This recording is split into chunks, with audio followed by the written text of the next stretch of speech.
ده يا شباب؟ عارفين ده يا شباب؟ عارفين ده؟ تروح تزور القبر اللي انت هتدفن فيه لو مت دلوقتي وتجيب الكفن ده. عارفين ده الوقت بينادي علينا كلنا وبيقول لنا ايه؟ عارفين ده الوقت بيكلمنا وبيقول لنا ايه؟ عارفين ده بيتكلم كل واحد بيقول انا اكبر حقيقة في حياتكم، انا اكبر حقيقة في حياتكم.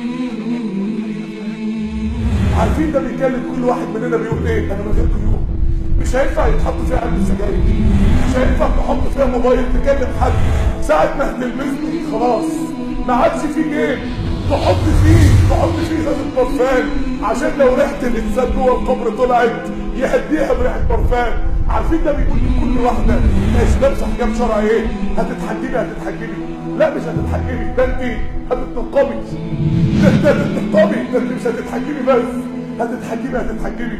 اتحجبي في طاعة ربنا قبل ما يبقى غصب عنك. عارفين ده بيقول لكل واحد خلي ايه؟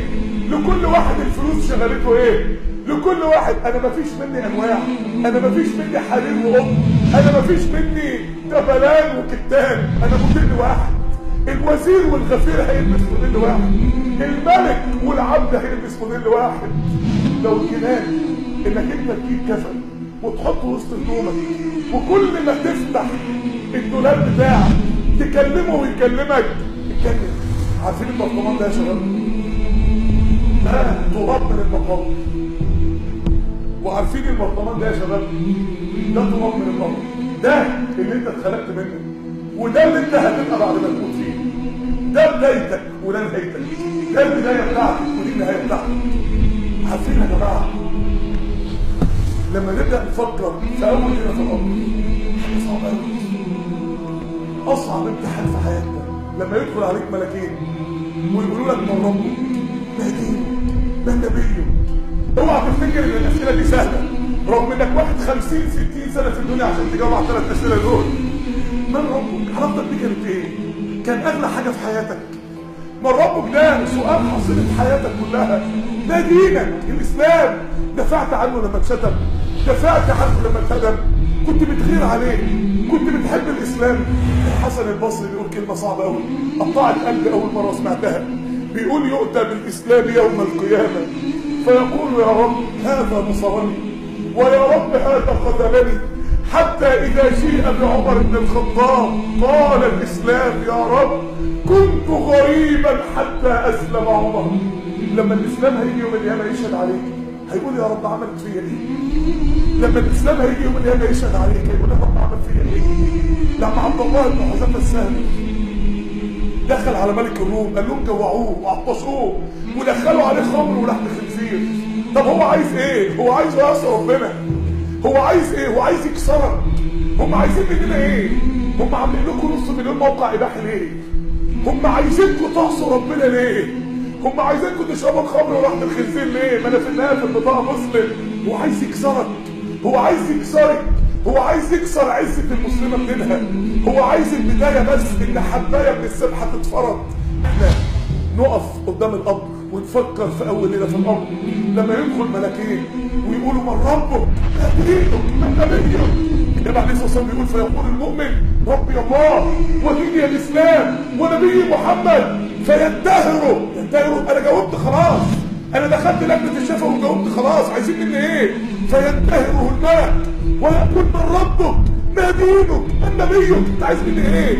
انا قلت ربي الله وديني الاسلام ونبي محمد. هو الملك بيسال تاني ليه؟ حد عارف بيسال تاني ليه يا شباب؟ طب يمكن محسوس، يمكن شاكك، يمكن الكلام ده مش مصدقه. يوم الملكين يسالوا تاني بنقول لك من ربك ما دينك من نبيك. ساعتها لو ده شاكك في دينه هتبقى مصيبه. لان يا اخوانا امتحان القبر وامتحان في اليقين. هم ما هوش عارف دول تبع انهي دين اصلا، هم ما هوش عارف هم تبع مين اصلا. انت مدرك يعني ايه انك بتمتحن في قبرك؟ اللي شاكك في دينه، البنت اللي شاكه في دينها، الشاب اللي شاكك فيه مش قادر يقول نبي محمد. احسن ايه؟ احسن ما يطلعش في الاخر نبي محمد. يعني ايه؟ امتحان يقين. انت مستعد للامتحان ده؟ انت مستعده للامتحان ده؟ انت مستعد للامتحان اليقين الرهيب ده؟ انتوا مستعدين يا جماعه انكم تتسالوا السؤال اللي يتوقف عليه المصير ده والواحد يجاوب بكل يقين؟ لو الجنان انك انت تجيب برطمان تراب العينين الجميله. شويه التراب دول يا شباب كانوا ممكن اجمل بنت في المنصوره من 50 سنه. شويه التراب دول كانوا ممكن عضلات شاب بطل من 60 سنه. شويه التراب دول كانوا ممكن وش اجمل بنت الشباب كلهم يتمنوا انهم يتجوزوها من 70 سنه. التراب ده من 50 سنه كان بني ادم زيه وزيك. الله اعلم ده كان ايه، الله اعلم ده كان بيطاع ربنا ولا بيعصي ربنا، الله اعلم ده كان واحد ولا واحده، الله اعلم ده كان ايه. يوم القيامه ده هيبقى بني ادم تاني، يوم القيامه ده هيبقى انسان تاني وهيتحاسب على عمله. يعني انت في يوم من الايام هتبقى ده، يعني انت في يوم من الايام هتبقى ده، يعني انت في يوم من الايام هتبقى ده، يعني انت في يوم من الايام هتبقى ده.